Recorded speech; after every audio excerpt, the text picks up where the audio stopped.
आज हम मौजूद हैं मुस्तफ़ाबाद के 25 फुटा रोड पर, जहां पर एक प्रोग्राम नीम पार्टी का हो रहा है, जिसके अध्यक्ष कलीमुल हफीज़ साहब यहां पर आ चुके हैं। मेरे पीछे आप देख रहे हैं और मैं आपको अब दिखाने जा रहा हूं यहां का जो प्रोग्राम अभी शुरू नहीं हुआ है। देखिए प्रोग्राम।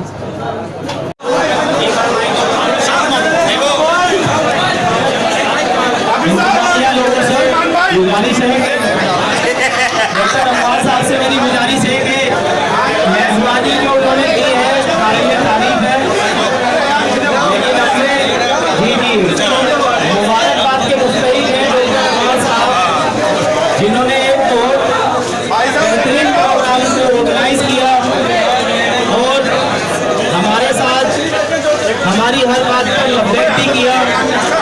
और इसी दरमियान कुछ बच्चे हैं जो सीमापुरी से आए हैं।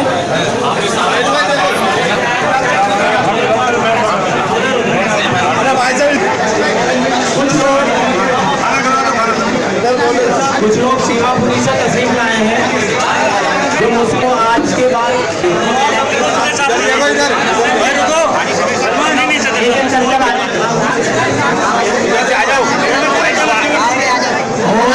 यहाँ पर लीगल सेल के कन्वीनर जनाब, दिल्ली स्टेट में जॉइंट सेक्रेटरी जनाब राजकुमार ढीलर साहब से इल्तिजा करूँ।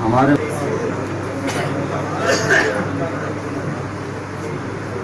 आईटी सेल के इंचार्ज हैं एडीएमसी से जनाब मंजर शोएब साहब, अपनी कारगुजारी आपके सामने रखेंगे।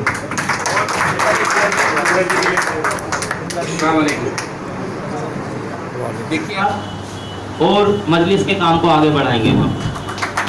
दूसरा वार्ड है सर खुरेजी पर मुस्लिम और दलित कॉम्बिनेशन ठीक ठाक है, मयूर विहार। उसके बाद है सर गोकलपुर में ढिल्लोर साहब मेहनत कर रहे हैं। गोकलपुर में ढिल्लोर साहब ने कई लोगों से संपर्क किया है और इंशाअल्लाह बहुत जल्द वहाँ पर हम अपनी टीम बनाने जा रहे हैं।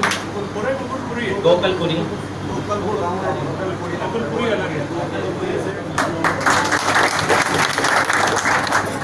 आदरणीय सदर साहब, सभी को अस्सलाम वालेकुम, जय भीम। बहुत बड़ी जिम्मेवारी दी है सदर साहब ने मेरे को। हमने त्रिलोकपुरी विधानसभा अध्यक्ष चुन दिया है जाजेब भाई, वहाँ पर 3 वार्ड चुन दिए हैं।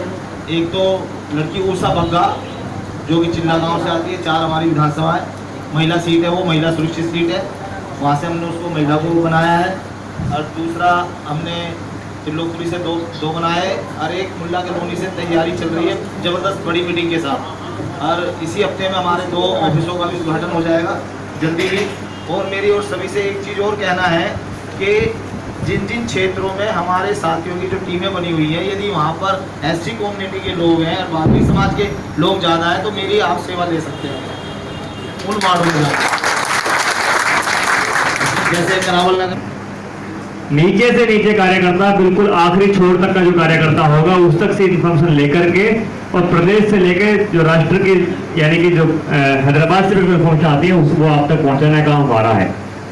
अल्हम्दुलिल्लाह सर काफ़ी ऐसे वार्ड हैं यहाँ पर या काफ़ी और इसको चांद लगाया और आप ही के रहना, आप एक तारीफ साज कारनामा करने जा रहे हैं ईडीएमसी में और आप ही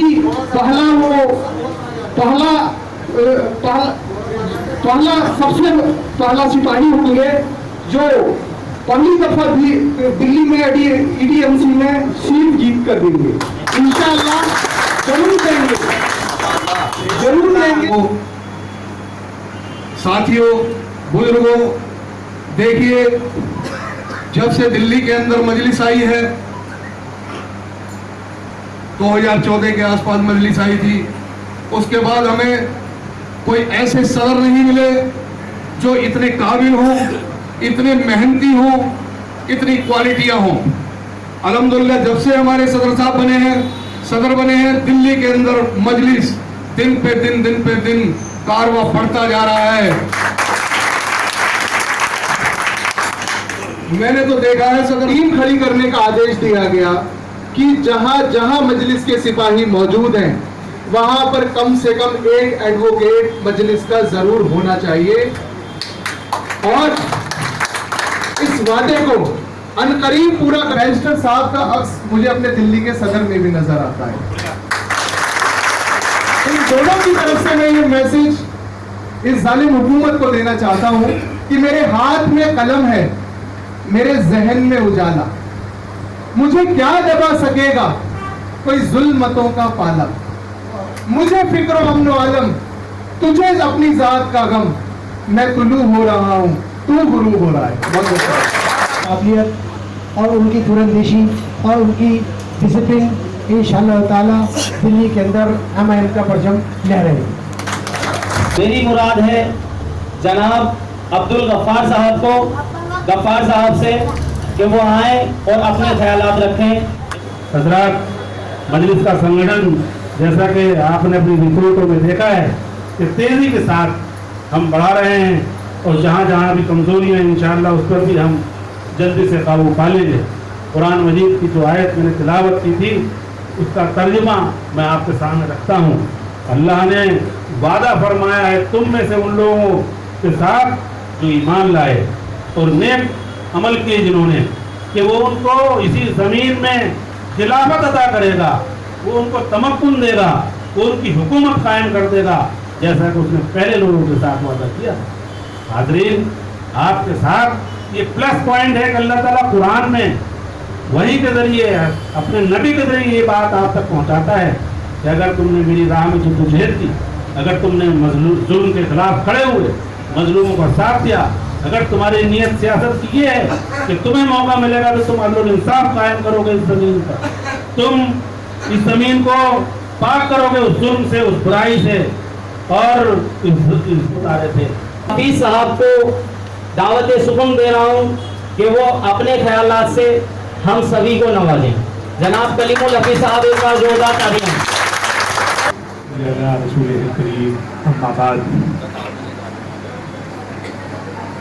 आज की महफिल में जो पुरमख्स मुकर्रीन ने तकरीर फरमाई उसमें बिलाशुबा मुझसे पहले जो ऑर्गेनाइजेशन सेक्रेटरी अब्दुल गफ्फार साहब ने तकरीर फरमाई वो बहुत ही कारआमद और पुरमख्स गुफ्तगू थी। उससे पहले भी हमारे दिल्ली स्टेट के जनरल सेक्रेटरी शाह आलम सिद्दीकी साहब, एडवोकेट रुखसार अहमद साहब, आज की महफिल के मेज़बान डॉक्टर अनवार साहब, IT सेल के हेड मारूफ खान साहब, EDMC या कैडर कॉन्फ्रेंस के इंचार्ज राजकुमार ढिलोर साहब, और जो निज़ामत फरमा रहे मोहतरम सत्तार सैफी साहब, काम की बातें आप लोगों से उन्होंने की, आप लोगों ने गौर से सुना। ख़ास तौर से जो सामईन है वो असल जान है मजलिस की, और वो असल कारकुन है। उनके भरोसे पे, उनके ऊपर एतमाद करते हुए ये मजलिस का कारवा आगे चल रहा है। मैं आप तमाम लोगों की खिदमत में सलाम अर्ज़ करता हूँ। अल्लामा इक़बाल का वो शेर जिससे अंग्रेज़ों के खिलाफ बाकायदा इनकलाब का आगाज़ हुआ था, वो बहुत ही कारआमद शेर है उनका। यकीन मौकम अमल पे हम मोहब्बत फातह आलम, यकीन मौकम अमल पे हम मोहब्बत फातह आलम, जिहाद जिंदगानी में ये है मर्दों की शमशीरें। तो दोस्तों, साथियों, जब मिशन बड़ा हो, मुश्किल हो, मंजिल दूर नजर आती हो, आपको अपनी कमजोरी का एहसास हो, तो उस वक्त इस शेर की अहमियत बढ़ जाती है। इस शेर में अल्लामा फरमाते हैं कि यकीन कम, अपना यकीन पुख्ता कर लो, अपने ऊपर यकीन कर लो, अपनी मजलिस पे यकीन कर लो, अपने संगठन पे यकीन पुख्ता कर लो, अमल पे हम और उस पर अमल पैरा हो जाओ।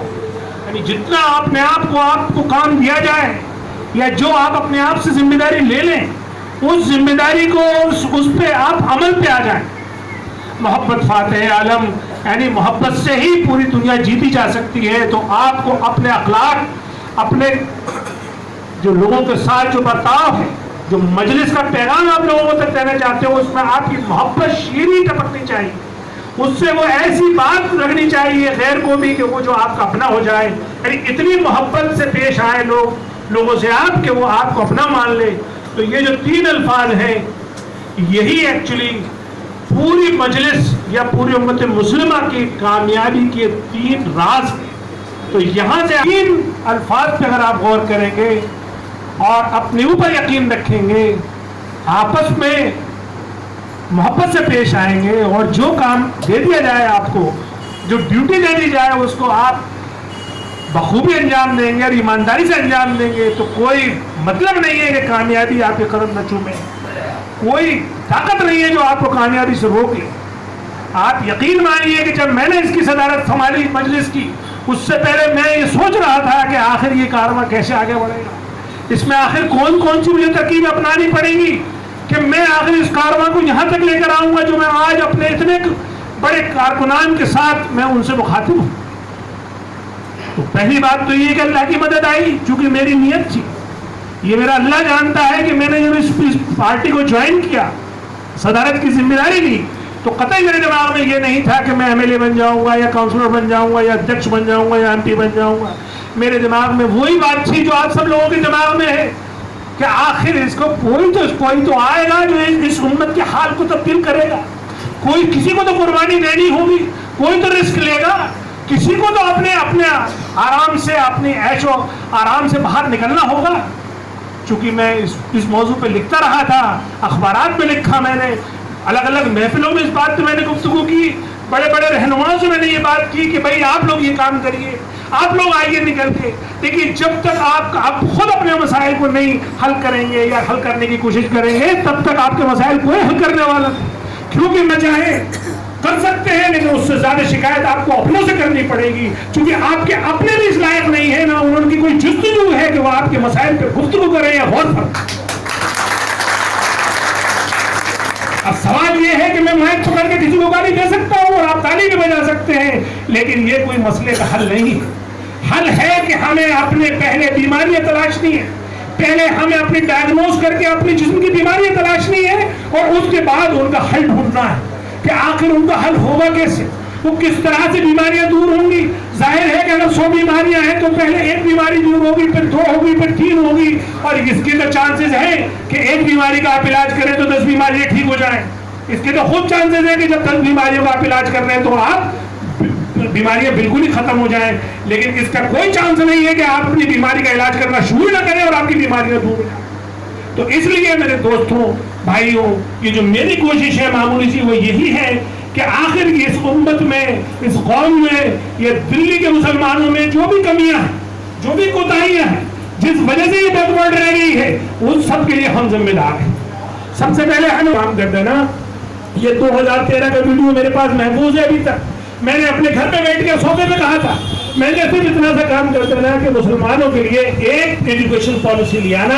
अगर इन मुसलमानों की एजुकेशनल बैकवर्डनेस दूर हो गई तो इनकी तमाम बीमारियां दूर हो जाएंगी, क्योंकि सारी बीमारियों की जड़ जहालत है, और सारी बीमारियों की जड़ अगर जहालत है तो अगर इन्हें एजुकेशन दे दोगे तो सारी बीमारियों का इलाज भी एजुकेशन। तो इस पर उन्होंने अरविंद केजरीवाल साहब ने मुझसे हाँ की थी और मुझसे कहा था कि आप इस पर काम करिए। खैर, मैंने वो काम भी किया, और वो काम करके मैंने क्या क्या किया वो मैं सबको आपके सामने बता चुका हूँ। लेकिन ये मुझे तनहीदी गुफ्तगू इसलिए करनी थी कि मुझे ये माहौल बनाना था आप लोगों के बीच में कि ये जितनी भी टीम है जो दिल्ली प्रदेश की बनी हुई है, ये मैंने आप ही लोगों में से छाटी है। हो सकता है इनमें कोई कमी हो सकता है ये अपने काम को अच्छे से न कर पा सकता है, इनके कोई अखलाक में कमी रह गई हो सकता है इनके काम में कोई कोताही हो सकता है ये आपकी वो उन उम्मीदों पर खरे न उतर पा रहे हो जिन पे आप इनसे उम्मीदें लगाए बैठे हैं।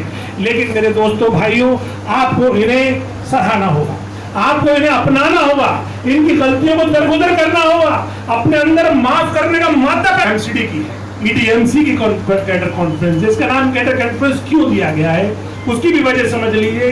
हमारा ये मिशन है कि हम चुनाव में जाने से पहले दिल्ली में 5000 लोगों का कैडर बनाना चाहते हैं। हम चाहते हैं कि पूरी दिल्ली में 5000 ऐसा कार्यकर्ता हो हमारे लिए जो हर वक्त देने को तैयार हो, जान देने को तैयार हो, माल देने को तैयार हो। अब उसके तबक्कुन में हम लोग लगे हुए हैं। हमने उसका क्या खाका बनाया है ये मैं आपको बताता हूं। उस खाके की एक कड़ी आप है।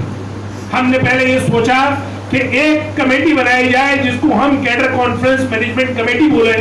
उस कमेटी में हमने 2 लोग ईडीएमसी से लिए, 2 एनडीएमसी से लिए, 2 एसडीएमसी से लिए, 2 रिजर्व वार्ड से लिए और एक आदमी को उसका हमने अध्यक्ष बना दिया।